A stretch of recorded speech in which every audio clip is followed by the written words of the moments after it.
Assalamualaikum warahmatullahi wabarakatuh. Jumpa lagi di part kedua. Kita akan berbagi template atau file mentahannya untuk menyambung yang lalu, surat penawaran, invoice, dan kwitansi. Kali ini kita akan berbagi file template untuk SPK, ya, surat perintah kerja. Biasanya SPK ini dikeluarkan dari Menkon atau dari owner kepada Menkon atau Menkon kepada subkontraktor atau juga subkontraktor kepada di bawahnya lagi pada mandor atau langsung tukang. Nah, jadi SPK ini penting sebagai surat perjanjian kerja juga, ya. Jadi sebelum kita laksanakan pekerjaan, kalau nilainya lumayan tinggi kan biar ada pegangan ya dari SPK ini. Jadi di SPK itu biasanya mencantumkan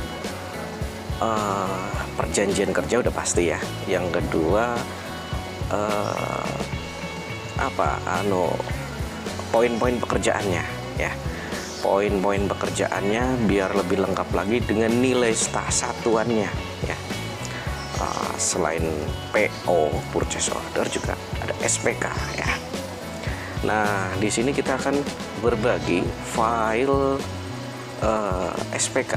Nanti teman-teman bisa merubah sendiri ya.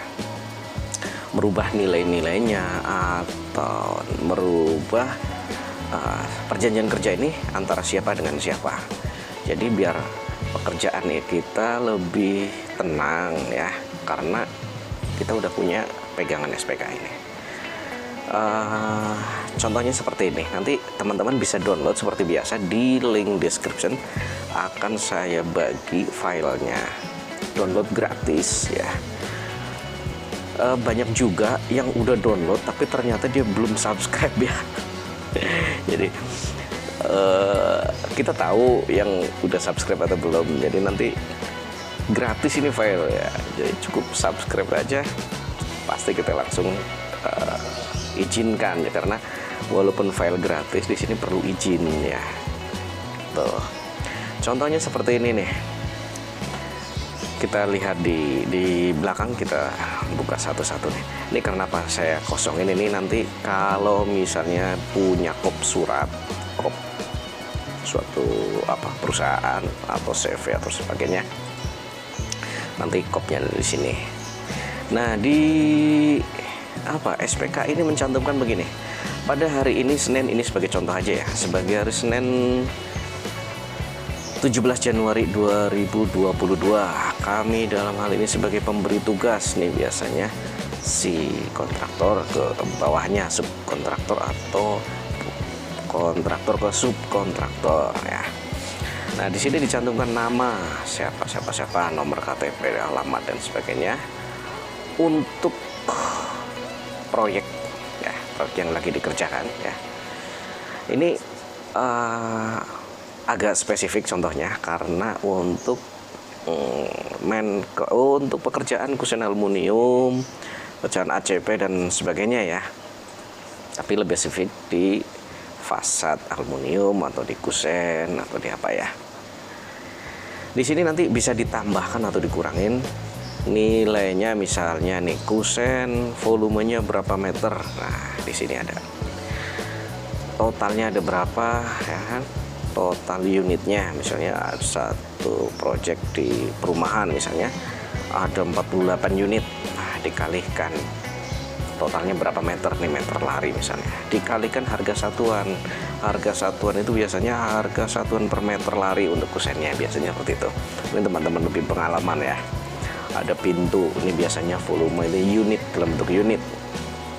Berapa pintunya berapa unit, dikalikan misalnya dalam satu rumah ada 10 unit, dikalikan 48 rumah misalnya, dikalikan total, misalnya totalnya berapa unit, dikalikan harga satuan, akan ketemu di sini seperti itu. Nah, yang itu mungkin bisa dinilai sini.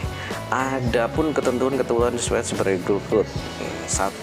Perhitungan persentase pekerjaan harus diterima dengan baik menurut versi pihak pemberi. Nah, di sini misalnya si kontraktor itu kan nantinya ada serah terima ke pihak owner. Nah, tugas owner ataupun yang ditugaskan mewakilinya.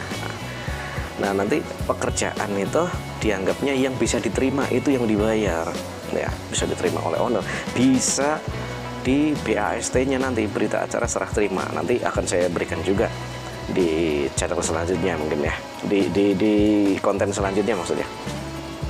Nah, di sini saya cantumkan nih poin-poinnya. Jadi ini ketentuan-ketentuan ataupun poin-poin yang akan disepakati ya. Jadi nanti si kontraktor atau mandor ataupun penerima tugas nanti dibaca benar-benar ya. Nanti ada hal-hal poin-poin yang kurang setuju ataupun apa, nanti bisa dirundingkan lah dengan pemberi tugas ya. Sistem pembayaran. Nah, di sini ada nih sistem pembayaran. Ini pada umumnya ya, sistem pembayaran pada umumnya. Progres dilakukan setiap 2 minggu sekali, pembayaran dipotong retensi 10%. Nah, lalu progres 1, 2 dan seterusnya dan seterusnya. Nah, material onsite. Pihak penerima tugas nih poin 5, pihak penerima tugas wajib hadir untuk mengikuti rapat koordinasi. Walaupun ini nanti kalau di lapangan biasanya diwakili oleh pengawas lapangan ya, ataupun pelaksana ya, yang ikut rapat-rapat mingguan biasanya. Subkontraktor harus menyiapkan alat-alat kerja. Nah, ini tergantung nanti perjanjian antara kontraktor dan aplikatornya. Penerima tugas tidak boleh mengalihkan pekerjaan. Nah, ini. Apabila masa pemeliharaan terjadi komplain dari pihak pemberi tugas. Intinya begini, jadi perjanjian ini sebenarnya masih umum ya, masih umum dan ya memang harus dilaksanakan seperti ini ya. Jadi tidak ada yang merasa dirugikan. Menurut saya ini perjanjian sih masih bisa diterima oleh kedua belah pihak, antara kontraktor ataupun antara penerima tugas dan pemberi tugas tuh masih wajar, masih bisa diterima ya. Nah, nanti di sini dijelaskan pihak-pihak pemberi tugas, misalnya PT siapa yang diwakili oleh bisa marketing, bisa pelaksana, bisa pihak penerima tugas yang menerima, bisa mandor, bisa kontraktor, semuanya ya. Jadi itu yang bisa kami share, kita bagi biar lagi-lagi biar kelihatan profesional ya, walaupun misalnya cuma kontraktor kecil-kecilan, tapi kalau kita punya surat menyurat dengan tertib administrasinya bagus ya, insya Allah sih bagus pekerjaannya gitu ya. Jadi yang jelas tidak ada yang merasa dirugikan dari pekerjaan itu.